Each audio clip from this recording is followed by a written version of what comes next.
There is an intimidatingly long list of small crossovers that outsell the GMC Terrain.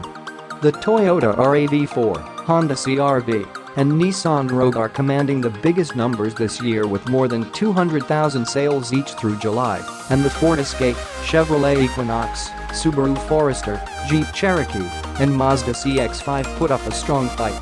GMC has never positioned the Terrain as a major volume player, instead preferring to compete in the premium category.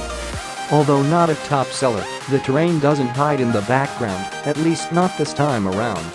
The 2018 GMC Terrain differentiates itself from others with atypical styling, an available diesel engine, and a wide range of model personalities and prices.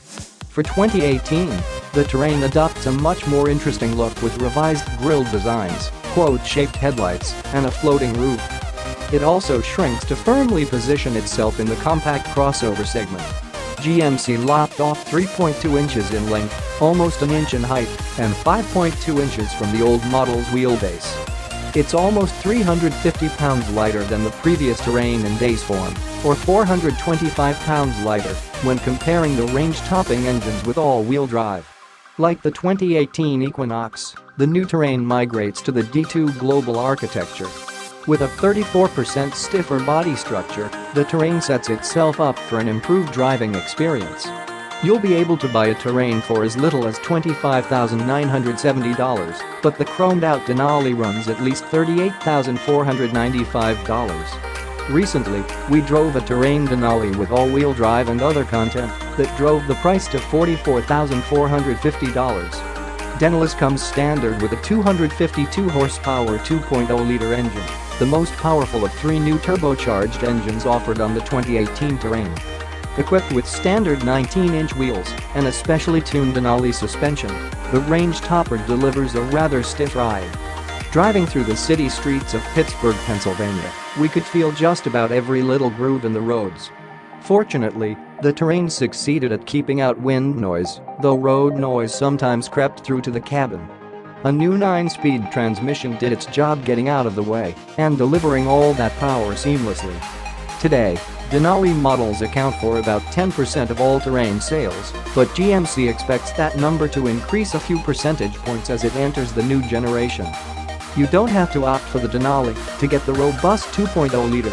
It's available as an option on the midrange SLE and SLT trim levels. The smaller 1.5-liter is targeted to be the volume engine, with GMC expecting it to make up about 55% of sales.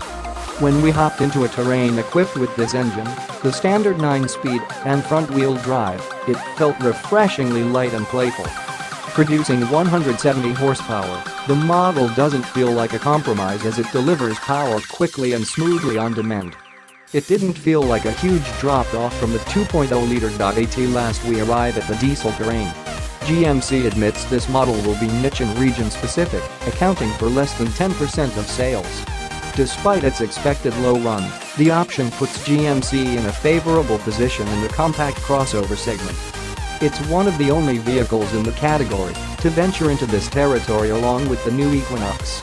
Soon, Mazda will join the fray with a diesel CX-5. The Terrain's 1.6-liter turbo diesel produces 137 horsepower, but it also pumps out a healthy 240 pounds-foot of torque.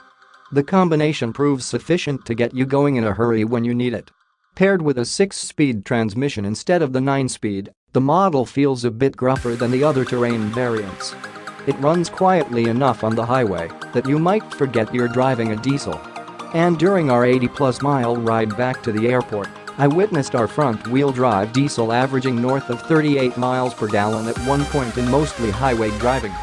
The diesel tops the Terrain range in terms of fuel economy, with an EPA rating of 28.39 32 miles per gallon city highway combined.